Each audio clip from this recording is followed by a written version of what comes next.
All right, welcome back to Auto Off Topic. Hey, Brad. What is Auto Off Topic, Andrew? Is it a podcast that we don't do very often anymore? Listen, we had a midsummer break, is what I'm calling it. We did. So it's mostly my fault because I went out of town and then I came back and had like 2 or 3 days and my kid came up to visit. And then I had like 2 or 3 days and actually you guys are coming out to visit. So it was just like I've been preparing and like just there's been stuff going on this whole time. So I just haven't had time. I haven't done anything. So in this entire break we've had, I've done barely any project car stuff. So I hope you can carry this episode, Andrew. Oh, I got a lot done. Good. Excellent. That's all I've been doing. Yeah, I've had the busiest summer of my life that hasn't involved car stuff. It's actually been kind of weird. It makes me uncomfortable and I don't like it. I need to do some car stuff like stat. So, Well, I'll tell you this. If you want to keep up with us between episodes, we have a free Discord. we do. Just hit us up for the link, and anybody that is listening to this show is welcome to join. Early access is free. Later access will also be free. Yes. This will not be a charged service. There's also some fun events being planned on there, but you have to be on the Discord to find out Yep, about them. just for Discord members only, and save the date sometime in October if you're in the New England area. You have to be on the Discord to find out, though. Correct. I'm just giving them a teaser, Okay. as you will. I'm not going to promote the event. Just going to give a teaser that if they want to, they have to participate in the Discord and find out. So, if you don't know what Discord is, you're probably like most of us and older than 20, but it's okay. We'll teach you how to use it. It's a chat-based app that's pretty simple. So, it's like a universal, Google Chat or iMessage or something. So it doesn't require Came from gaming. Yeah, started in gaming and it's kind of grown from there. And there's actually a few other podcasts I know that have Discord servers, so it's not uncommon. And there's definitely some interesting stuff going there. A lot of stuff gets posted there that's just fun little car stuff during the day, and sometimes non-car stuff, but mostly car stuff. Yeah. Might be, sometimes I throw in some, I think you should leave memes. Every now and again, there's a separate page for memes. So if you don't like memes, you don't have to see them. Right. Oh, yeah, there's all little things broken up. And most of the memes are car related. So car spotting. Yep. There's car spotting page, Scale project car section. page, Yeah, project car scale page. auto page. Yeah, there's all kinds of good stuff on there. It's fun. Come join us. We have non-serious fun. There's no actual talk of news or politics or disease or anything else that's going on in the world. So it's just lighthearted car fun. It's a good escape. It's a good way to spend your work day. I mean, your breaks at work. Yes. That is actually what I do. Yes, same. I'm like, all right, I've been in front of the computer for a couple hours here. I need to get up and walk around. I need to get in front of my smaller computer in my hand for a little bit, and then we'll move on. At least I do it outside. Okay, you take in the fresh air of the streets of Boston. Yeah. I don't go outside because it's the surface of the sun right now here, so I just go to a different room inside. All right, cool. So that being said, what? Oh, so some stuff I did. I did a track day at HMS. New Hampshire Motor Speedway. Yep, and an autocross that was on the track, which is kind of cool. Also at HMS. Yeah. I added a few things to the G20, which I'll talk about in project updates. But the G20 did that track turbo day. and nitrous? No. The G20 did that track day in 100-degree heat and 70% humidity and was perfectly fine. Isn't it nice how naturally aspirated cars just don't seem to care? Yeah. I mean, the car's also so low powered, like it's not really stressed. Right, but even if it was a low-powered turbo car, if it was 70% humidity at 100 degrees, it would feel sluggish. Probably. Yeah. I mean, I threw 93 octane in it just to give it a chance. It was such a hot day. You spoiled it. Yeah. Don't let it get used to that. It's going to start pinging every time you put 87 in it. But no, it's a super fun car. Yeah, it's a super fun car, and a bunch of pictures were taken that day, and they all have some serious like Gran Turismo vibes. Mm-hmm. There's a picture of it like coming straight down a straightaway, and there's a Miata behind it, and maybe a Corvette or something behind that, and it's just neat seeing all that mix of cars out on track, and your car with those Moret headlights it really has some personality, and it just looks like the car looks like it's having a good time, as well as the driver, The obviously. only thing that was funny is like, so obviously there's faster cars, and I was sometimes catching them in the corners, but then they just take off in the straights. But then there'd be a car that was like kind of similar performance, like speed, and I'd catch them to the corners, and then they're like trying to wave me by, and I'm like, okay, You thank can't you, pass but I am them. full. I am Yeah. flat. Like like, can you let up a little bit? Yep, like a Miata per se. Yeah, I had a little trouble getting by a Miata that had pointed me by, and a E46 3 Series. Yeah, I can imagine you not pulling on an E46. Having driven both your car and a Miata, they are remarkably similar power wise. Yeah, And and also, your car feels kind of like a front wheel drive Miata. To be fair, it does. like it's a very similar shifter feel, very similar like power band, and the engine sounds similar, and it's got some very very similar feel to that. Right. So the other thing, yeah, we get some car news.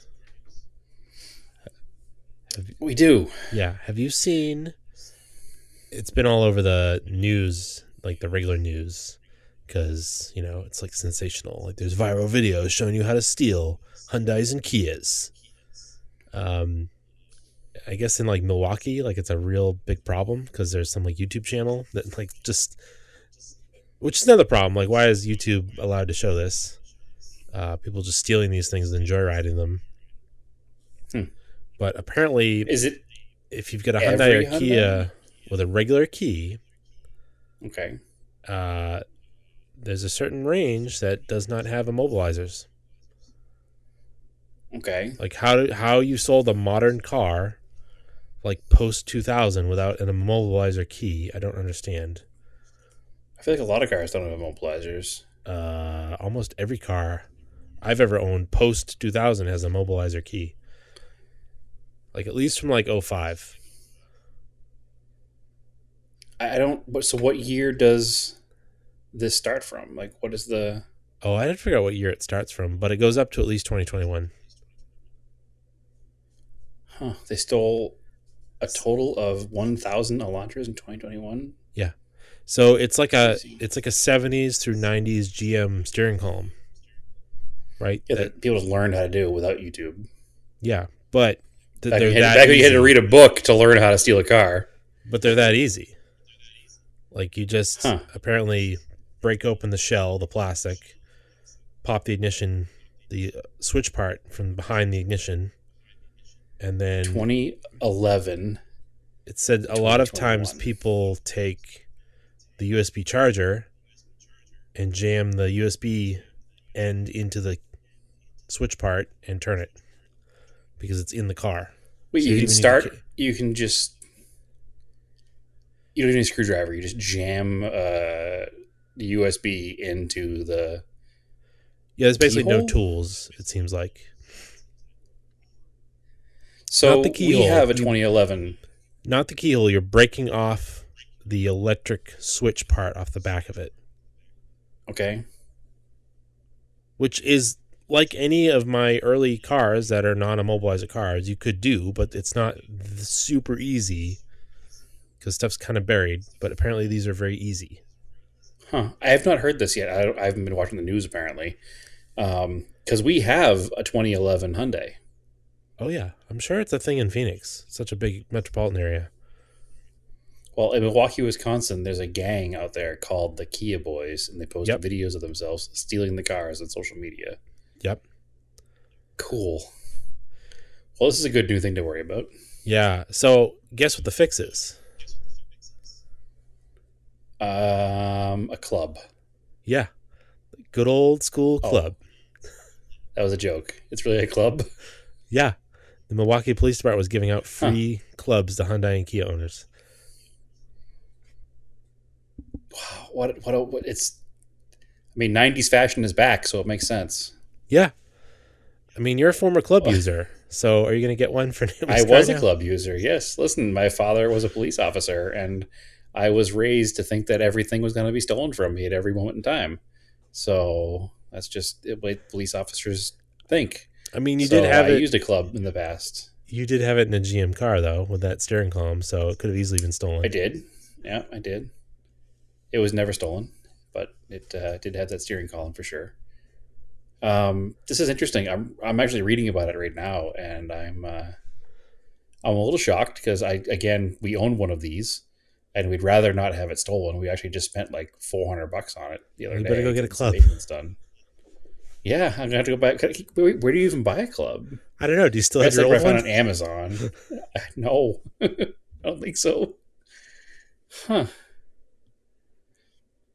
Well, I guess we'll have to figure this out, or else do some kind of a kill switch or something.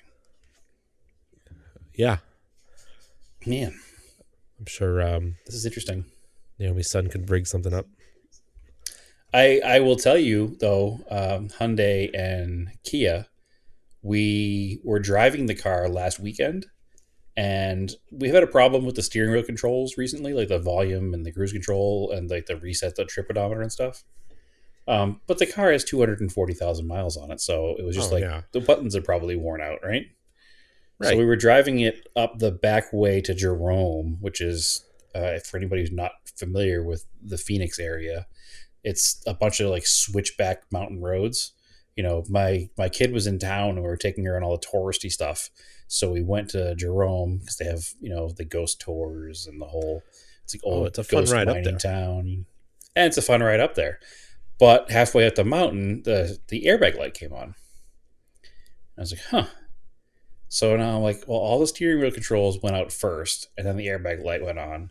I bet this car Ooh. needs a clock spring. Yeah. I bet that's not cheap. So we started looking into it, and I could buy one fairly inexpensively, brand new from Hyundai. So I ordered one. And then I guess she must have Googled it later on, and Hyundai extended the warranty on clock springs in all 11 through 15 Sonatas and Elantras Oh, there you go. to 15 years. Oh, So we got a free clock spring in our 240,000 mile 2011 Hyundai Sonata. So I'm pretty impressed with that. So when it was in the shop, we had them do, a bunch of services while it was there, just because it was there, and try to get another, 100,000 miles out of this thing. But new clock springs in there, the steering wheel controls work, and the airbag lights out. So it definitely had exactly what was going on with the car. So, and there must have been something like really, really weird going on with the clock spring, because I always hated driving this car because the steering wheel always felt weird to me, and now it seems to work better. Hmm. So I know that there's tension on clock springs, and actually there's a range of tension that makes it where it's good and not good. So I wonder if there was just something been wrong with this car since I've been driving it, and now I'm like, oh, it's fine. I mean, it's not an enthusiast car by any means, but it's a good car. She's owned it since it had 3,000 miles on it. So, but yeah, so pro tip, if you have a Hyundai or a Kia and your clock spring goes out, it's still under warranty. And I guess they all break the same way. The first thing that goes is all the steering wheel controls, and then your airbag light comes on later. So it's a common, very well-known issue. oh, well, So- and then once you do that, get a club. Yes. Yes, absolutely. Once Hyundai spends $500 fixing your car, don't let it go to a criminal for free. So that's very interesting. I'm going to need to keep an eye on that because, I mean, obviously we live off of a main road, and every now and then we have some, miscreants that cruise the neighborhood. And I'm sure if they know they can steal a Hyundai easily, then they're going to target our Hyundai, which is in our front driveway. Right. So, and I'm not so much worried about the car because, it's a 2011 with 240,000 miles on it's it. just annoying. It's just annoying because then you have to buy a new car, and you're gonna get like $2,200 from the insurance company probably, and then Yeah. you got to try to buy a new car, and you get a car payment, and then you buy another Hyundai, and then repeat the cycle. It gets stolen again. It's over and over again. It's a losing proposition. So that's interesting. Thank you for letting me know, Andrew. I have not heard about this. I will let Naomi know. I think obviously the biggest concern here would be when she goes out and does her bike rides and stuff. She leaves the car parked somewhere, or on her way back from her bike rides, she has the bike on the bike rack in the back, and if her car gets stolen with her bike in the back, she would be devastated. The bike is worth more than the car. 100%. Like a nice road bike is like $8,000. So if her $3,000 car got stolen and her $8,000 bike was on it, she'd be very upset because your insurance also won't cover that bicycle. You'd have to try to put a claim in through your homeowner's insurance. So I wondered that. So, like, if you've got that on the back of your car and somebody rear ends you, does the insurance cover it? So if you go through your insurance company, yeah, to get your car fixed, they will not cover the bicycle because it's not part of the car. Okay. If you go through the party that hits you's insurance company, then they are responsible to replace the bicycle. Huh. Because they damaged your property and your property included that bicycle. At that point, it becomes property damage. And anything damaged by the at-fault driver is property damage and is paid to the victim through the property damage part of the policy. So, but when you have stuff on your car that's not part of the car, so say you have a laptop in your car or a bunch of stuff in your car and your car gets broken into, you can't call your insurance company and be like, hey, they broke my window and they scratched my door and they stole 10 grand worth of electronics. Your car insurance company's going to go, well, we're going to pay for your window and we'll pay to fix the scratch in the door, but we're not going to pay for the contents of the car because we don't insure the contents of the car unless you have a policy that specifically states, hey, there's always a computer in my car, I'd like to insure it, then the insurance company can charge you extra to insure it. So, so that's very specific. So story time real fast. One time Naomi did have her bike on the back of her car and she stopped at the grocery store on the way home and some homeless crackhead guy walked out to the back of her car and stole everything he could unbolt off the back of the car before he got caught. So he stole the bicycle seat and the handlebars and like the bottle racks and all the stuff that was bolted to the thing, which is super annoying. But again, being like a on-road racing bike, all that stuff is super expensive. Mm-hmm. So she wound up being obviously very frustrated, went to the grocery store. They had surveillance, but they couldn't do anything. It's the whole thing. She drove in the neighborhood looking for all the homeless people, looking for her bike seats and stuff. But she eventually wound up, at the time we were still in the apartment, and she was able to put a claim in through our renter's insurance because it's property that's part of the rental insurance agreement. So, and they paid for everything minus the deductible. So she did get all new seats and handlebars and all that stuff. It was just kind of a nightmare. So, and obviously the experience sucks because you feel violated because somebody came and stole your stuff. Thankfully, the bike was locked to the rack, so they couldn't get the bike off the rack. But if they'd spent a little more time, they could have removed the rack from the car. If they had obviously they had tools. If they had bigger wrenches, they could have pulled the rack off the back of the car. And that would have been an absolute nightmare. So, but yeah, fun times. So that's your insurance lesson for episode 200 and some odd of Auto Off Topic. Wild. Hey, that 20 years of insurance experience did something for me. Yeah. Now the insurance podcast with Brad. Yeah. So anyway, Dodge killing the muscle car. Discontinuing, quote unquote, supposedly. Everybody's like, well, how are we going to get people to join the army now? I saw a couple of articles about that. And one of them was legitimately like, people are worried. What will new army recruits do with their first paycheck? They can't buy a Charger. Because it's like a known thing that the dealerships near bases that when they get their first check, they always buy Chargers and Challengers and Rams. It's a very macho image thing, I guess. But strange. Hey, whatever. But they know the dealerships know they have a guaranteed salary now for at least the next few years. They're gonna make these payments, and they get them in these loans, and it's kind of sad actually. But whatever. I don't know. You Your only live joke once. turned a corner there. Yeah, I guess. You only live once. You're in the army. Go for it. So Enjoy yourself. to get back on topic, supposedly we're killing they're killing the muscle car here and changing the Charger to an electric car. Yes, an EV Charger. Sure. Which Which not is the already EV Charger you're looking proven. for. Which is already proven to be hard to Google. I noticed when I was trying to find out Yeah. information about this. Yes, you have to type in EV Dodge Charger, or else you don't get what you want. So, a couple of things about this. One, they made this big announcement that the Charger and the Challenger are dead after 2023. They released, I think, something like 12 or 13 special edition Chargers and Challengers are coming out in the next year, like one a month. And they all have like these super throwback schemes on them. They're announcing one every few weeks right now. I know they showed them all in a car carrier, and each one of them had a different cover on it. One of them had a cover on it that was like snakeskin print, which, if you know Challenger history, back in the early 70s, you could get a Dodge Challenger with a snakeskin vinyl roof. Oh, that's funny. So my assumption is that the Challenger is going to have a special edition with a snakeskin vinyl roof. Oh, They showed another. I love it. Yeah, they showed another one that had flowers all over the cover. Which again, going back in Mopar history, you could get a floral vinyl top as well. Mm-hmm. So one of the rumors is that this is going to have a floral vinyl top on a new Challenger. One of them says something with the number 1000 on the side.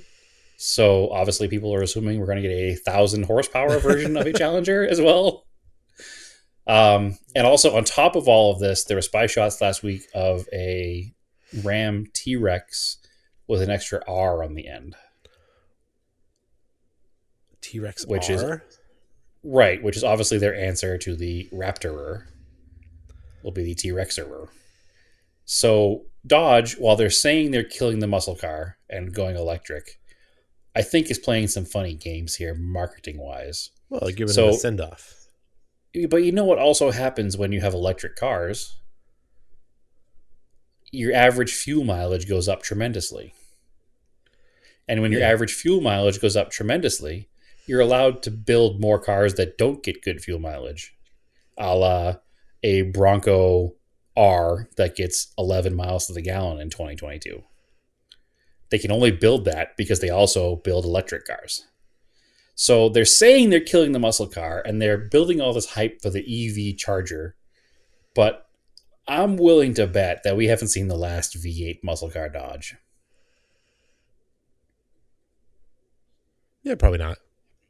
You know, I think there's going to be something else coming out. So because they're Dodge, they also can't leave well enough alone. And they've gone and given this new EV Charger exterior sound, like fake engine sounds. Sure, why not? It's terrible. It should just be electric. It should not make fake sounds because it sounds like garbage. It sounds like a cat, first of all, like a cat screaming. It doesn't sound like a car. Oh, I haven't actually heard it. Oh, it makes me very grumpy. I don't like it. Because you know Charger owners, and they're all obnoxious human beings. I'm sorry if you own a Charger, listen to this podcast. They all have Halo headlights and Halo headlights and burble tunes and neons and Lamborghini doors. And I'm just speaking of the ones I see at like the Saturday night car events.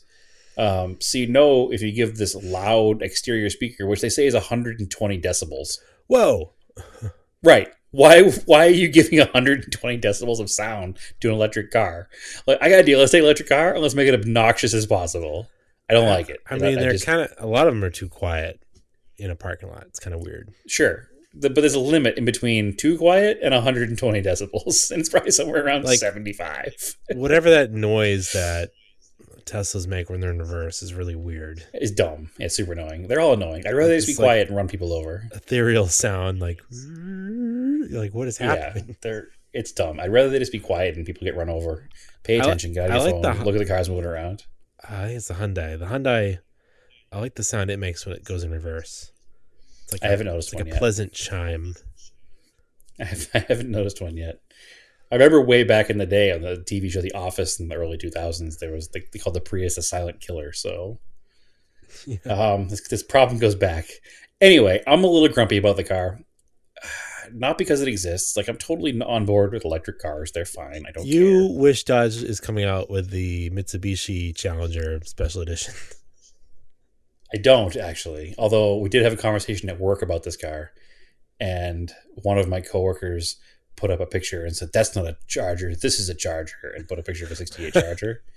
And I said, "Well, that's not a Charger. This is a Charger." And I put up a picture of an 82 Charger Shelby GLH. So, anyway, and then I was probably told to stop. But beside the point. No, I'm not mad about the name. I don't care about the name. What makes me mad? Charger's the perfect EV name.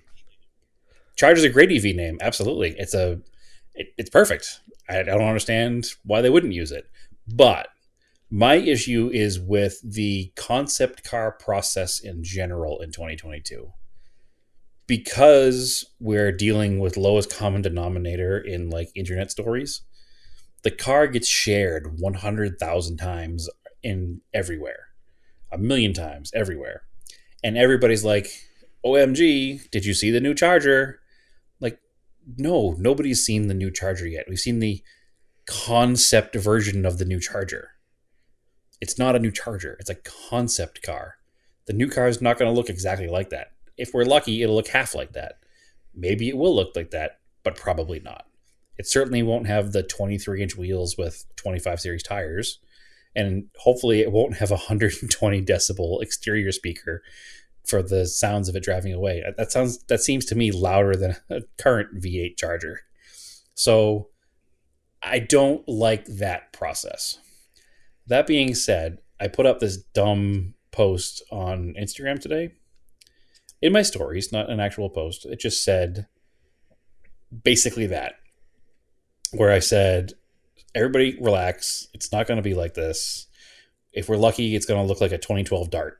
Like, it doesn't matter. So I said, this won't be built. On the off chance it is, it'll look more like a 2012 Dart than anything else, or something equally awful. Stop pretending it'll exist just like this. So I get a random message from this dude, right? And his words say, I'm glad you know everything. You're such a hater, Brad. Right. Grumpy old man. Hater. Whatever. He says, I'm glad you know everything. And I'm like, oh, okay. I did kind of come out there kind of hard on it, so maybe I'll accept this guy's message. I do follow him, so it's fine. I don't know who he is. So I was like, no, I don't know everything. I was tired of the hype around concept cars. They're just concepts. And he goes, well, concepts serve a purpose. Let's just wait and see what happens. And then I said, agreed. They are a test bed for opinion and for, probably some technology. And anyway, I talked about my whole point that I just kind of made.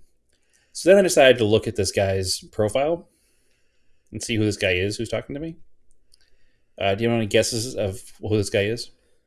He's somebody that works for Chrysler. Not only does he work for Chrysler, his byline is Stellantis, Dodge, and Ram Senior Creative Exterior Designer. Oh. So the gentleman who drew the new Charger obviously had some opinions about my opinion. And I was like, oh, snap. So before we even got further into the conversation, yes, I had already been like, listen, I like the design. I hope it comes out like that. So I was like, whoa, I didn't realize you were actually the lead designer for Stellantis. First, let me say, like I said, it does look awesome. Good job on the styling. If it can come to production like that, I'll eat my words. And he said, thank you. And then we went back and forth all day with conversation with the lead designer for Stellantis. So, very nice guy. But what are the chances? I had no idea. Oh, that hot take blew up in your face. I had no idea. What are the chances that literally the head designer of Dodge and Ram follows my dumb little Instagram page? Like, I guess pretty good. I was like, holy, wait a second. But it was also really cool because obviously I'm usually a pretty even-keeled individual, and I'm a reasonable human being who's not an internet troll. So I have this opinion, but then we had a conversation about it afterwards. And him being the head designer for a company like Dodge and Ram, also is a normal human being. And we just had a great conversation about car styling and the history of concept cars and Harley Earl, both of our childhood heroes. And it was really cool. I mean, I would have told It him was a that fun conversation. Chrysler design peaked at the Prowler, but Probably did. But and that's one of the things I talked about was like, hey, maybe, if anybody is going to make something that looks just like a concept car, it's going to be Dodge, a la Viper and Prowler. So, but anyway, yeah, I was like, oh crap, this guy literally drew the damn car. So, anyway, I thought it was funny. what's the Banshee thing? Is that a I don't special know. edition for the Challenger? I think it's like the Hellcat. Okay. Yeah, it's gonna be. They're saying like 800 and something horsepower Cool. EV. Yeah. The other thing Mopar came out with today, which is cracking me up. Oh, it came out yesterday, I think, whatever day it was, 2 days ago, is the Dodge Hornet. Okay. So that's a little SUV thing. It's based on the Alpha Tola something, Tolmos. Oh, great. It's based on some little Alpha thing. So it's a little And Italian, then it'll be terrible. It's a hybrid electric, half Fiat, half Alpha, half. Oh, three throw it in halves. the trash. Third Alpha, third Fiat, third Chrysler. Yeah. Oh, But what's cracking me up is I have engaged in conversation a few times on a couple people's pages where somebody says, "Great, there goes another sedan being replaced with an SUV," and same similar comment in 3 different places. I'm like, "Oh, what sedan are they replacing?" "Oh, the Hornet." Okay. First of all, it's not replacing a Hornet. The Hornet's been dead since 1977. Also, Dodge didn't even make the Hornet. And 2 of the 3 people had no idea what I was talking about. One guy knew that it was an AMC. But they're all just assuming that the Hornet was a Dodge from the 70s. And it's clearly not. So stop trying to have opinions about things that you have absolutely nothing about. That's my other rant for the day. So, and I guarantee none of them would look at a Hornet and be like, "Oh man, I'm so sad that's an SUV now." The Hornet wasn't exactly remembered for its styling, that's for sure. As most late 70s AMCs weren't. I mean, I don't know. AMC kind of feels like, can we get a Dodge? No, we have Dodge at home, and it's actually an AMC. Right. I love AMC up through the end of AMC times, because they're always just a little bit different, a little bit off. There is a version of the Hornet called the SC360, and it came out in 69 or 70, 71. And it's actually really cool because it's like a Dodge Dart size with a 360 in it. Yeah, So that's AMC cool. is like Bizarro World Chrysler. Yeah, and it makes sense that when they were bought up, they were bought by Mopar. Yeah. So, yeah, it's whatever. I know I haven't bought I just think it's funny. I haven't bought a part for my Talon at a store in a long time. I wonder if it's still under AMC Eagle. I always thought it wasn't. I always thought it was under Chrysler Eagle because AMC Eagle was the 4x4 Oh car. no. I don't remember. I remember back in the day when you look something up, they'd go under and be like AMC, then like Eagle. That seems like a cataloging error. Yep. Because AMC Eagles were dead in like 86 or 87. Because officially, AMC, I think the first Dodge products that were AMC products were 87. Was it? The Jeep was, so the Cherokee was an AMC design, and the Wrangler was an AMC design. But they sold Cherokees at AMC dealers before Chrysler bought them. But the Wrangler came out as a Dodge Chrysler product Jeep in 87.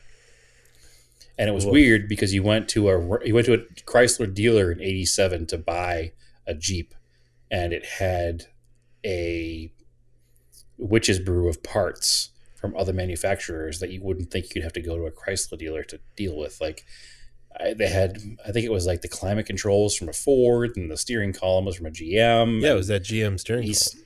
Yeah, the ECU Get a was club a for one of Chrysler these. product. Yeah, the ECU was a Chrysler product. The motor was still the AMC 4-liter. It was a mishmash of parts that worked most of the time. But was still just not. You're buying this thing from Chrysler. It's got Ford and GM parts in it. So what's happening right now? But the Cherokee was sold through AMC dealers before Jeep officially took over, or Chrysler took over, I should say. So that's why those were available with weird engine options at different points. I think there was like the PRV V6 was available in it. There was at one point maybe a GM diesel that was available in them. That was just weird combo of things. So yeah, interesting times. Because if you remember, in the end of AMC's days, they were selling Renaults as well. And they had the AMC Premier, which became an Eagle Premier. There's just so much going on. I can't even keep it all straight in my head right now. I know all of it, but I got to sit down and remember exactly what happened when. The Premier was the big car, and the Renault Alliance was the small car. And yeah. Anyway, if you think Chrysler and Mitsubishi had some weird stuff going on, look at Renault and AMC at the end. Mm-hmm. So, anyway, yeah. So I'm not upset about the new Charger. I don't care. I'm just mad that the whole entire world is like, "Oh my god, this is the new Charger," when it's not. It used to be you go to an auto show, and the auto show would show you all these crazy concept cars. You know, you go back to the '60s, and they'd be like, you know, the Firebird concepts. It was literally a jet with wheels on it. Nobody was like, "Oh my god, the Firebird is going to look like that." Like, no, they all knew that it was clearly a concept car.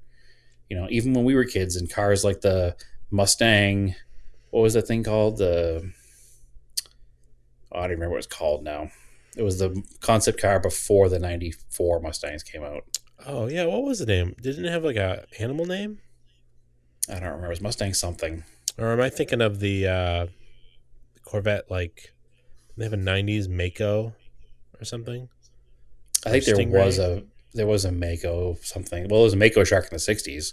And there was Definitely in the '90s. And then there was like the Pontiac Banshee, which was clearly a concept car. You never had any thought that this was going to be a real production car. So when these concept cars come out, and you know they're not going to be a production car exactly like that, it's like, just relax. This isn't going to be the car you're going to see. Like, you need to understand. But the auto shows today aren't that. Auto shows today are just like a dealership. Like, you walk in and you see cars that are currently available or will be available in the next month or two. There's not that excitement of these ridiculous designs that will never see the light of day. So, I don't know. The internet has ruined everything, I guess, right? Get off this podcast. No more internet. sure. Yeah. Half kidding, half serious. All right, enough of that. I got a bunch of project car updates. Okay, let's get through this, Andrew. Get down to brass tacks here. All right, G20, the new old header. Yep. I think I talked about it. It was making noise. I thought it was a flex pipe. It was cracked. Yep. It's cracked At somewhere. last we thought. I can't tell where it's cracked. It's in one of the primaries. Like, I can't even see it, so I'm not even sure if I could even weld it. Okay. Kind of annoying. So what happened was well, first let's go backwards a little bit. I'm saying this the right way. So I bit the bullet and I ordered Fujitsu stainless 3-piece header from Japan. Okay. Overnight? Way better. Not quite overnight. 3 or 4 days. Shipping from Japan blows my mind. The overnight shipping from Japan thing's a joke, but man, it almost is overnight. Oh, DHL is... It takes me less time to get stuff from Japan than it does from Boston. DHL is really good with Yeah. shipping from Japan. So my dad helped me with it. We had a way easier time getting this one in. I didn't have to wrestle with it, and he just Because it's designed for the car? Yeah, Big difference. and It's 3 pieces too. So you've got the manifold header. It's a 4-2-1. So the two prime. So you have the 4 primaries. They go into 2 primaries. That's under the engine, and then a pipe at the back, which is the single. Like the two wouldn't be primaries. It'd be like a collector. They're secondaries. Yeah, or Did I secondaries. say primaries? You said 4 primaries to 2 primaries. So I meant to say secondaries. Yeah, I think the word in header speak is collector. Secondaries. Is it? Yeah. The collector is where the pipes merge. Right. So it merges from 4 to. Oh, okay. Yeah. Yeah. I'm not looking at it in front of me, so I see what you're saying. Yeah. Yeah, it's a beautiful piece, like the way it's made. It's all 3 or 4 stainless, TIG welded. They basically hand make them in Japan in the shadow of Mount Fuji. Right. Hattori Hanzo steel. Yeah, like no joke though. They use Japanese steel. Like there's a really good Speed Hunters article on going to the factory. They purposely do not use like Chinese steel. It's Japanese steel. Interesting. And they also do a lot of design for factory exhausts. So I guess like on a lot of cars, it's hard to get gains out of the exhaust because it's already been designed by this company. Fujisobo. Yeah. So yeah, it doesn't have a leak anymore. It sounds so much better without like an exhaust leak. It's like very tuned. Most things do. But anyway, so while I was waiting for that header to come in, and actually before I ordered it, I used a website called Right Hand Drive Japan, and they specialize in selling Japanese tuning parts outside of Japan. And to try them out, I had purchased some Cusco upper arms for the front, and they're basically negative camber arms. So they're slightly shorter than the factory arms, and they have solid like bushings in them. Okay. And because the car really needed some negative camber, I noticed after looking at the pictures from the Thompson track day, I could see that like it wasn't really, front tires weren't really, they're kind of going into positive around kind of corners. pigeon-toed a little bit. So those came in like 3 days, and they were cheaper than buying them from sellers on Buy. Huh. They're real Cusco parts. Interesting. So I went through them again and got the header, and the header took like 4 or 5 days. And still cheaper than Buy parts? Couldn't really get the header on Buy, or it wasn't clear. Okay. Like that's the other thing. Like the descriptions and the translations are better on Right Hand Drive Japan because they actually have like, it's very similar in the way that Megazip and Emiyama work, where when you order something, you get put into like a help desk queue, and like a person who obviously speaks English like messages you about like, okay, we have your order, and then like, all right, your order is going out for shipment. Like they actually like tell you what's going on, or like if there's a problem, they'll send you a message. It's kind of interesting.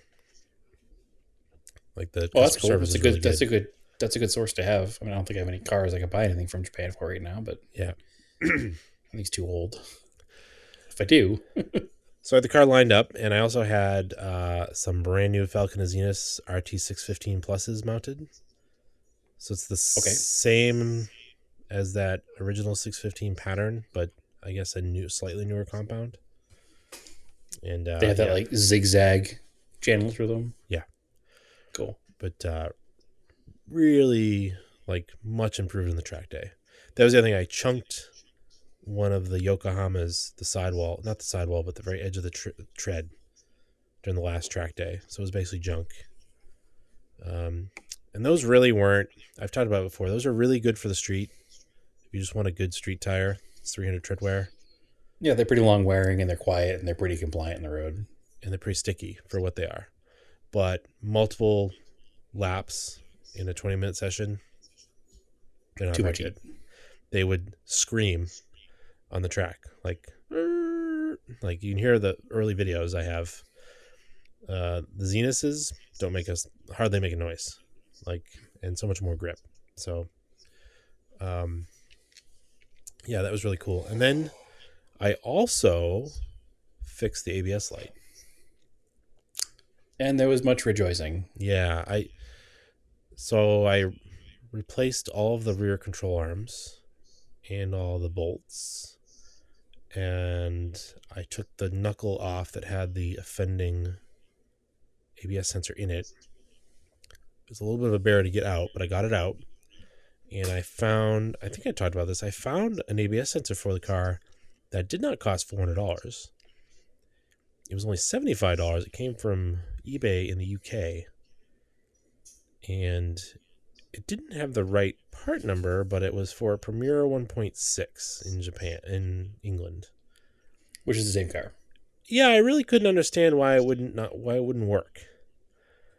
And I figured, because it looked exactly the same in the picture. It had the right connector on it, everything. And I figured, well, I got to go through the same amount of effort to get the old one out. But once the old one's out and the new one is in, if this one doesn't work, it shouldn't be that hard to get out, because it should come right out, because it's only going to be in there for a couple days. So that was what I went with. The car doesn't get driven in winter anyway. Exactly. But if it didn't work, I would just buy the more expensive one and put it in. But it turns out it worked. So the light has not come back on. Excellent. And interestingly, it seems like the rear brakes actually do more work now. Like before, they weren't really engaging. And I originally thought that it was because that brake line was like closed off, which that was part of it, because they would kind of work on a track day. But I noticed driving around the street, they wouldn't really knock the rust off the rotor, but now they do. It's weird. It's almost like because ABS wasn't working, it like shut the valve off to the rear or something. Yeah, that's strange. Or maybe it was giving less pressure because there was no ABS, so it didn't want to lock up. Yeah. It's strange, but they seem to like not have rust on them after I drive. Because I could literally drive it around, like do errands around town, and the rear rotors would still have a very thin coating of rust on them. Interesting. And now they don't. Interesting. Yeah. It's interesting because also on track, like if you do happen to lift like a rear wheel or something, it does engage a little bit, but it's not that intrusive. I'd rather have it than not have it. Yeah, having the car working properly is better than not having the car working at all. So, and it's also nice that the light is not on all the time. Yep. I was worried that eventually the light was just going to burn out, but problem solved. Problem solved. And yeah, all the rear arms are new. All the alignment bolts are new.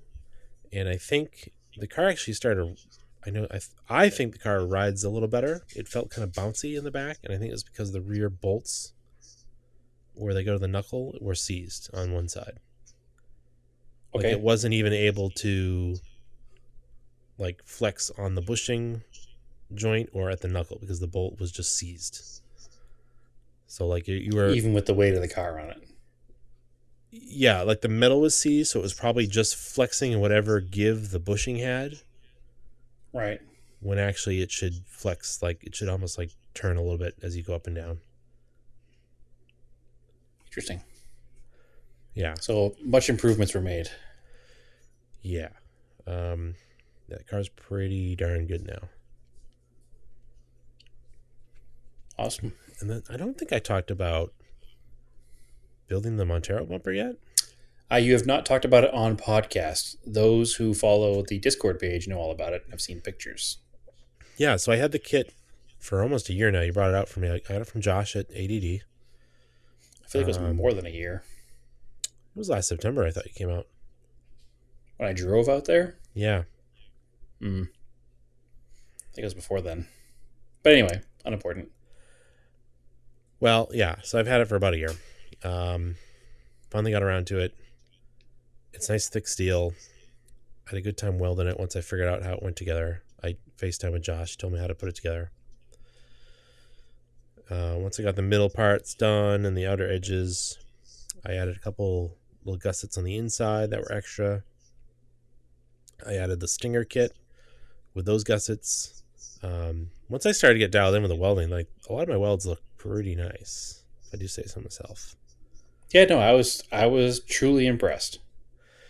And I coated it with Durabac, that sort of bedliner stuff, which took quite a while to, like a couple days to cure, and because it's like textured, like rubberized. And it, So, just to interrupt your story real fast, I yeah, did bring it out there in September, yes. but it was September of 2020. Oh, Yeah. I just found the picture of the car loaded up, ready to leave. whoa. Okay, 2 years Yeah, ago. so you've had it for almost 2 years. Well, yeah. So, anyways, I coated the bumper with that Duraback. It's like a gray coating, and then I masked off the truck and cleaned it up, and did the whole bottom half that was silver with the same stuff. And then Okay. the back bumper on the driver's corner was pushed in, so I adjusted it out and then was able to push the plastic part of the bumper out with some heat and a little force. It looks decent. It's not smashed into the side of the truck anymore. And I did those end caps of the bumper and the Durback too. So it's And all the same kind of color now. yeah, I posted those pictures. It looks really good. I expect it to be a little more silver, but it looks pretty darn good. Yeah, I'd like to see it in person. It looks good in pictures. I was expecting it to be a little darker, but Yeah, I don't hate. I definitely don't hate it. And no, the good thing is, you could do it again if you wanted to. You can paint over the Durback too, so it's yeah, it didn't. not the end of the world if you do change your mind. Well, it didn't look great under the fluorescence in my dad's garage, but then out in the sun, it looks pretty good, I think. Oh, I'm not saying it's bad. I don't hate it. I like to see it in person because it's hard to tell in pictures sometimes. But I dig it. It's bed liner, but it's not black, so it doesn't look like a rot box. Right. Yeah, because as anybody from the Rust Belt knows, if you bed liner the bottom of your car black, it means you're hiding rust. Yeah. So And I it took looks it better than rust, but you're hiding rust. I took it all the way under. I covered all the rockers up to the pinch welds. Nice. So it's even. Yeah, and then it's plus two. You could see where, because the truck doesn't have factory mud guards anymore, where the paint was getting worn away behind the tires. So it covered up Right. that with this stuff. So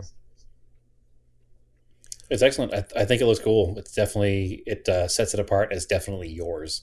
Also, usually when you see those sheet metal style front bumpers, they're always black and kind of like meh, and they fade out because they're just black, crappy paint. And yours looks much better than that.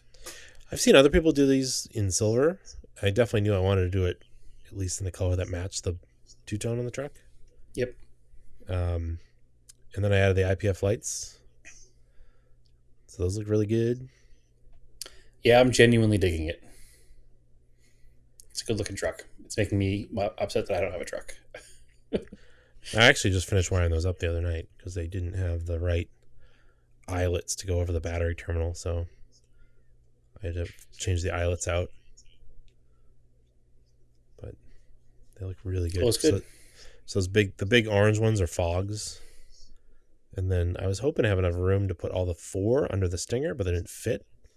So I mounted the two driving lights on the front face of the bumper. Mm-hmm. Just kind of silly because it's in front of the bumper, but Whatever. You're not intending to hit anything with it, so yeah, I'll take the risk because they do look really cool. yeah. And they're not the super rare ones, right? No, I mean they're new. You could buy them new. They're not Yeah.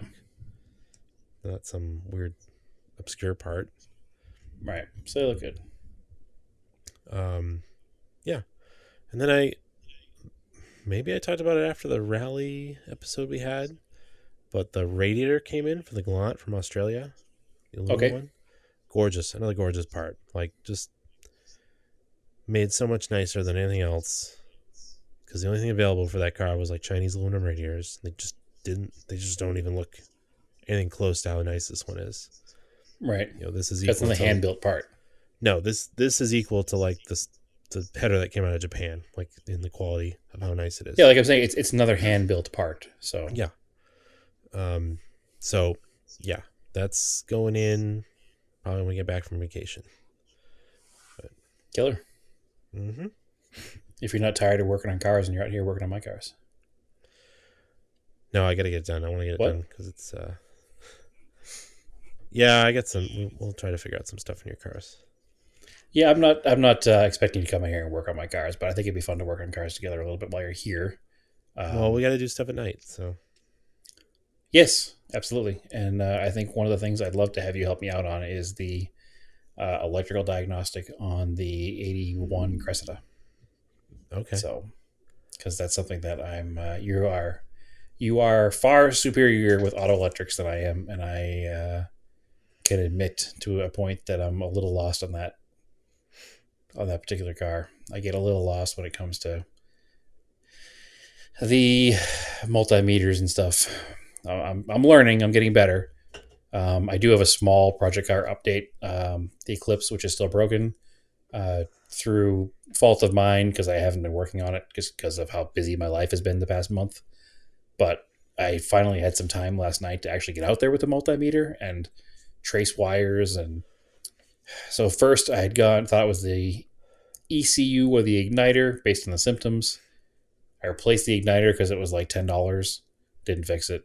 Pulled out the ECU. The capacitors leaked all over the place. It was a disaster. So I was like, oh, clearly that's the problem. So I waited for an ECU to get shipped out. Thanks to Jeremy for shipping that out to me to try it out.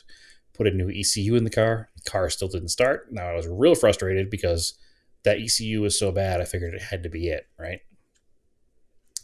So went back into the car again last night, finally, after a long time. Because the problem is I'd have like a couple hours to work on it, and the car would sit for a week. And a couple hours to work on it. So last night I had some time. And I took out the multimeter and I took out the test light.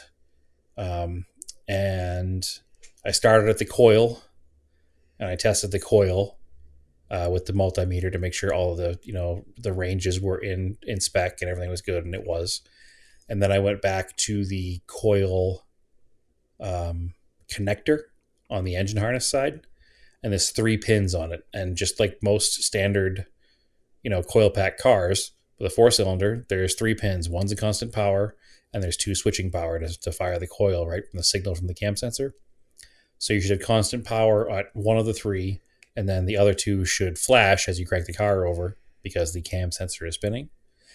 Put the ignition key to on and had no power to any of them. So there's no power getting to the coil. So the coil is probably fine, but it's not being powered up. So trace that wire back and it goes to the cam sensor. Now the cam sensor is the last link in the chain of things to make spark that I haven't touched or played with yet. Pulled the connector off, made sure everything looked good in there, because one thing that does happen on these cars is they get moisture inside and they get corroded. This car does not have that. It was beautiful, like brand new inside, so it's not an issue of corrosion in the connector. There is a method for testing it, but it requires taking it apart and like building a jig, so I have not done that yet. Thankfully, former guest and friend of the show, Josh, his former boss, is a Galant VR4 rally driver and has like an entire shipping crate full of cam sensors for 4G63s. So he's going to let me grab a couple of them to make sure I get a good one and try that in the car and see if that fixes the car. So, yeah, and then the problem is once you take it off, you set the timing. Yeah, it's not fun. But you can try to mark. Just try to mark with a marker where the original one comes off and try to get the new one close to that. Yeah, I'm sure I'll be doing that. And actually, you'll be here while I'm doing that, and you're experienced with this, so you can maybe give me a hand with that too. That shouldn't take too long. So unfortunately, Keith is on vacation until Saturday, which means I can't get the part till Saturday, but it's only 2 days away, so I'll be patient. Mm-hmm. So I'm antsy to get the car back on the road because it's my daily driver. I miss driving it, so I would like to get it back running again instead of using other cars and borrowing the potentially stolen all the time Hyundai. Thankfully, I work in a good neighborhood. Jeez, now I know that. Why don't you steal it? I don't have to steal it. I have keys. I do steal it 3 days a week. She works from home, so I take the Hyundai to work when the Eclipse is broken. So anyway, and then after that's done, I got to sit down and figure out an actual plan for cars because I was doing very well, but I'm at a point now where there's too many of them around. So it is what it is. I was trying really hard, and what happened, honestly, Andrew, is I got rid of the Volkswagen, and unfortunately the untimely death of the Saab. And I bought that Honda Civic because it was a good running car and it was just a simple commuter. And then the Civic died. I was like, all right, I'll just try to fix that. And I spent some time fixing that. And then the Eclipse died. And then the Civic's dead and the Eclipse is dead. It's like, well, now I feel like a dummy because now I have a dead Eclipse, a dead Civic, a dead Cressida, and a dead Toyota pickup truck. So it snowballed in like a 1 month time of having, one or two projects to having a yard full of projects again, which I guess is something that can be expected. Deal, don't buy it. But there was a plan with it. Like the reason was to buy it so that I wasn't going to be piling miles in the Eclipse, because at the time I was doing 64 miles a day commuting in the Eclipse. And I don't love commuting in my cars that are, my fun cars, because inevitably they become less fun if you drive it every day, right? Right. It becomes less special. So the Civic was supposed to just be this cheap little car I could drive, and unfortunately, that didn't happen. But I need to figure out a plan, and I'll probably wind up maybe getting rid of the Civic and maybe getting rid of the Eclipse and just buying something that's fun but more normal. We'll see what happens. Or maybe now the Eclipse is fixed, I'll just start driving it again because my commute has changed, because my office moved from 32 to 34 miles each way to 15 miles each way. So, same job, new office, way closer. Yep. So maybe I'll just continue to drive the Eclipse. Who knows? So speaking of that, any auction results you want to talk about, or? Yeah, one fun one. We were all involved in this. So our lifelong friend Joe built that 65 Mustang. And, we'll give Joe a little crap here. Like we told Joe from day one, he'd probably sell it the moment he finished it. And he's like, no. But that's what happened. Had a great result today. It was a lot of fun. And I think the cool thing about this is that, like, you and Joe and I kind of grew up, later teen years, having similar interest in cars and playing with car stuff all the time, and, collecting model cars, and you and our RC cars. And then we all started building real cars. And it was kind of neat because we all got to collaborate on selling this car. You were able to take a bunch of pictures of the car. I was able to help write the auction listing for the car, and get the car listed on autohunter.com, the company that I work for. And we got him a good result. He's very happy with the number that sold for. Car sold for $38,000. I think it's probably about what he's into it for, so it's okay. But he didn't become rich on it, that's for sure. But it's a good number for a car that was built very well. There's a lot of cool parts. I don't know if we talked much about that car on the show. Probably not. So it's a 289. Yeah, 289 car that he bought with a 289 3-speed. Had all brand new stock suspension. It needed a little love around the edges. A little rough here and there. Some weird color interior parts. And he made it like a kind of a late 60s club racer vibe to it. He didn't go crazy with the body and paint. He just did the flat black hood and the flat black rear panel, or semi-gloss. But he did all tubular control arms, a brand new Tremec, world-class TKO 5-speed, brand new Moser rear end with an Eaton True Track, brand new American racing wheels, Willwood brakes all around. I forget what company suspension kit it is, but it comprises of like Fox shocks and all new springs and Kirky seats and a Momo Prototipo wheel. And it's a really cool build. If you get a chance and you're curious, you can go to autohunter.com and just search 1965 Mustang and the sold results, and it'll come up. It's a cool looking car, and Andrew took a bunch of cool pictures of it, made it look real good. And Joey took a bunch of videos of it, which helped a lot, because we were able to actually promote the car heavily through our TikTok and YouTube and Instagram channels at work, which I think helped a lot, because the car had 8,700 views or something by the end of the auction, or this morning when I Wow. checked it, and the next closest car had like 5,000 views. So the car definitely brought eyes to it, and there were 5 unique bidders bidding on the car today. 4 of them still in at $30,000, and 2 of them that carried it from like 35 to 38. So it was definitely a hotly contested auction, and the car is staying fairly local, so that's cool. Guy that bought it lives in southern Vermont, so you might wind up seeing it somewhere. So I'm Cool. stoked on it. Yeah, it worked. It worked out well. Sometimes when you help friends, it's a little hard, but in this particular case, I think everything worked out well, and everybody's happy. So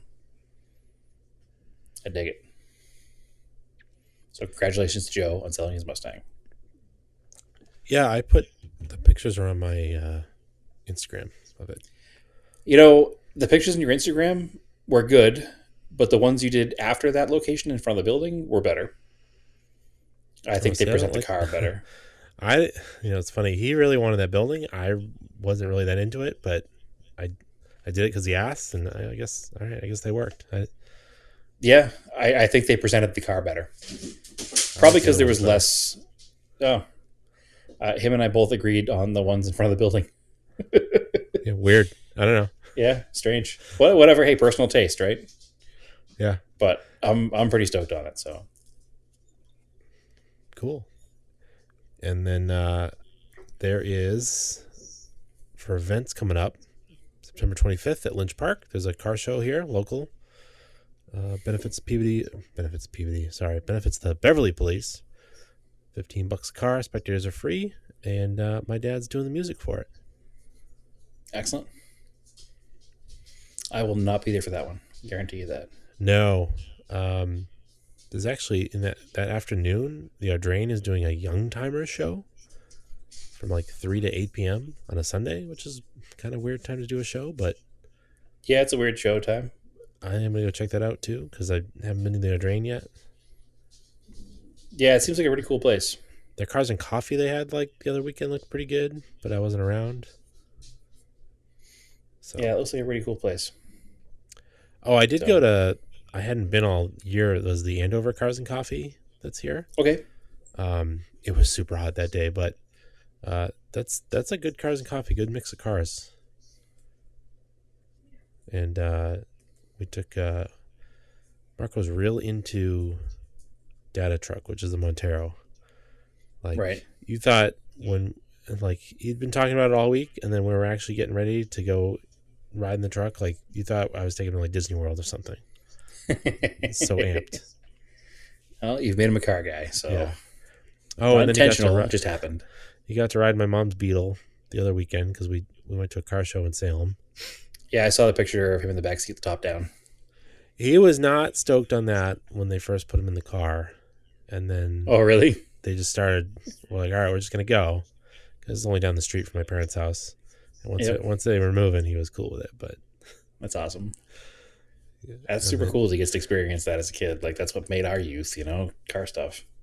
So and I drove his Buick down. I drove the Pontiac, his '65 Catalina. yep, That was quite a trip because the day before I was autocrossing in the G20 and then driving right. this giant boat of a car, Yeah, they're pretty big. very big. Like Um, you have to remember that like steering it that it's like as long as your old pickup truck. yeah, no, it's not. It's not a small vehicle. Events coming up out here. I like to promote this one because it's run by some friends. The Route 66 JDM Classic, Oh yeah. which is in Williams, is happening again this year. Pre-registration is open. It's $45, but it benefits a good cause. The show is October 1st, a Saturday. There is pre-event stuff Friday night, so if you get a chance to get there Friday night, it's well worth it. I usually go. I have a hotel room for both nights, so I'll be there Friday through Sunday, just to kind of relax So and that's enjoy the before event. JCCS. Negative. JCCS 2022 is early this year, I think. Oh, Let me double check. it's Car Week this week. Another year, another Car Week I'm haven't gone to. yes, I'm a little mad about that this year, but it is what it is. JCCS this year is actually September 10th. Oh, wow. That's like So a month yeah, early. it is very early. I will not be attending the show with a car this year. It is up in the air as if I'm going to be there or not. I'd like to go because I do like to at least spectate the event. I don't have a car ready to go. The Cressida would be ready to go, but it does not have air conditioning, and it's a long drive through the desert in the middle of early September It's hot still. without air conditioning. Call me a wimp. It's literally you drive through like Death Valley to get to California from here, pretty much. Like it's rough. It's not actually Death Valley, but it's the desert and it's very hot. Um, so yeah, taking I'm not taking a car out there. I'm gonna scramble to have a car ready for next year to bring that's different than the Cressida de Sapporo because they've both been there in the past. So hopefully either the Blue Colt or the 81 Cressida will be able to go next year. So we'll see. The only thing that really bums me out about Car Week this year is that there is a Japanese specific sort of exhibit. The JAAI or whatever they're calling it. Yeah. Yeah. They've done that. This is the second time they've done that. So I don't think it'll be the last.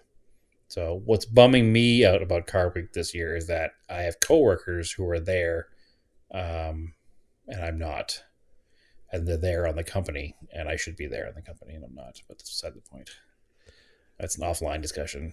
The yeah, I get a little cranky about Japanese car shows because you and I have both been into Japanese cars for so long Yeah. that we're like the old guys that were into punk before it was cool, like type of thing. Right. Well, JCCS has been around for a long time. It has. It does not predate our interest in old Japanese cars, but it has this the 17th year of the show, Right.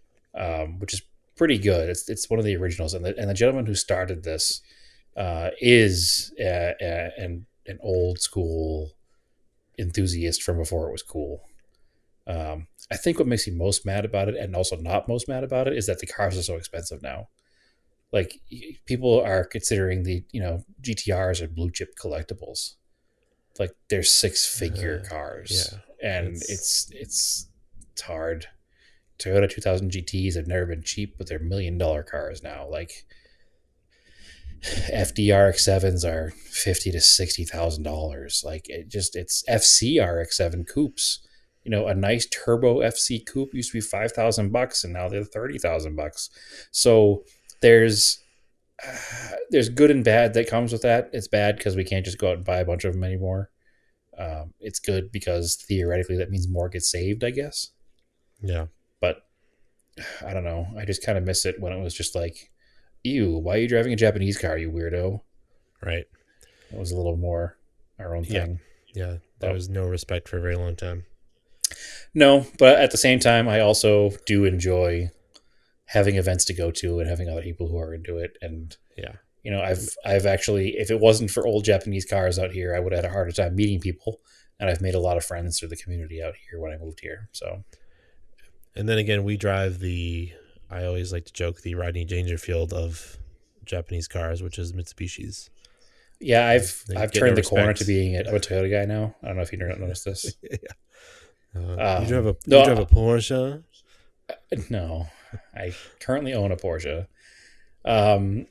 Yeah, no, I've always said that, 15, 20 years ago when we were earlier on into our habit and hobby here, if we had just not picked Mitsubishi and picked any other brand, because all the cars cost the same then, whether it was a Datsun or a Toyota or a Mitsubishi, they were all cheap.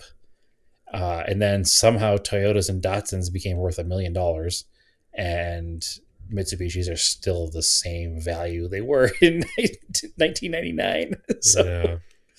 It is what it is. I mean, they've gotten a little bit more respect, even the Mitsubishi stuff has, and stuff like chrome bumper cars, like my Colts, have definitely appreciated.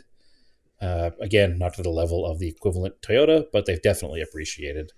I think I paid $1,200 for the blue Colt and $275 for the yellow Colt. So I wouldn't sell either of them for that money now. Yeah. So I am also bummed. I really wanted to go to this Grid Life Legends thing at Lime Rock Park this weekend. yep. But Instead, you have to unfortunately, hang out with me. well, it was annoying because earlier in the summer, Marco's Daycare definitely told us that they were closed the last week of August. So we were planning on that. And then like we get into June and they're like, these are the dates. And we're like, what? Those are definitely not the dates you gave us before. Like I had to go in and like change my vacation request and like, because they were doing a shutdown. So I was like, ugh. So I would have been here had they stuck with their original week. But you wouldn't have been here for the Pavs Saturday night all Japanese show, which is happening this weekend. Oh, okay. Well, that sounds fun. So it's the well, here's the problem. It's raining this weekend. And it's car week, so a lot of people are not in town. But I have never been. This is the third or fourth how it's happened. It's a once monthly third Saturday of the month. The Pavilions show has a special section roped off specifically for vintage Japanese cars. Cool. So that is this weekend. And so is Shakedown Saturday at 4 till 4, which is my favorite weekend at 4 till 4. Yeah. So you'll at least get those events and see different cars there. Well, our listener, Steve, is going to Grid Life here. So he's going to tell us all about it in the Discord. He can report back. Because they're doing full course drifting at Lime Rock. They're doing like Grid Life, like Time Attack. Super cool. Yep. A bunch of old race cars. So it'll be similar to when we saw Grid Life at Atlanta, I think. I think a little more prestigious. Okay. A little less dirtbaggy. Okay. There's some because like Connecticut? fancy. Yeah, there's some like fancy invitational like car show of like Japanese stuff through like Prime New York City or something. I sent you the link, the Instagram link. Yeah, I remember that now. Yeah. Yeah, I wish you were there to see those cars. I know you say that they're like super nice, but I bet they're as nice. I bet they're similar to ours in person. Maybe everything looks better in pictures. So, but anyway, so there's stuff happening. You'll get to do some cool stuff, and you're here for 2 weekends, so we'll get a bunch of car stuff in. Yeah, that's what's going on. So see us both together this Saturday. So that'll be tomorrow once this episode comes out, right? At 4 till 4 or at Pavs on Saturday night. So yeah, I'll be there as long as it's not raining, I guess. I think even if it's raining, we're still going. So all right, fair enough. I haven't seen rain here. in a long time. Screw it. I mean, it never rains here anyway, so people still go out in the rain, because the weird thing about rain here in Phoenix is it can rain on one block and not the next. So it might be totally dry our entire route, or it might be wet. Right? Who knows? It could be pouring rain at the house and totally dry there. So I'll just bring some instant detailer and some rags, and we'll just go to the show. So all right, don't cool care. Then. Yep, we're gonna enjoy it no matter what, because you're not flying to Arizona, sitting in the house all day. Yeah. So all right, I think that's a podcast, Brad. Sounds like one to me. Yeah, come visit us on the Discord or message us. We'll send you a link. You can get to us on Instagram, Auto Off Topic Podcast. Sorry, Auto Off Topic. Auto Off Topic Podcast on Facebook. I am on Instagram, Race and Anger, and Twitter, Race and Anger. And Brad, where can they find you? They can find me on Instagram at TSISS350. They can also find us on Instagram at our Scale Autocast page. We don't have any episodes. We do have lots of pictures going up. It's actually, I deemed it Toyota Week because I had a bunch of Toyota diecast pictures that I've been posting. Actually, as soon as I'm done recording here, I'm going to post Thursday's car. And then next week, maybe I'll do a different theme. I don't know. But I've been trying to actively post there every day and kind of build our following. It seems to be getting a little bit more traction when I do that. So hopefully we can get going there. Unfortunately, Instagram had that month's worth of time where they were promoting reels only and everything else got buried. So I wasn't posting for a while, but we're back. So. All right, cool. So keep cars analog, throw a club on them, and aim for the roses. And that car's not analog, but I'll definitely throw a club on it. You should.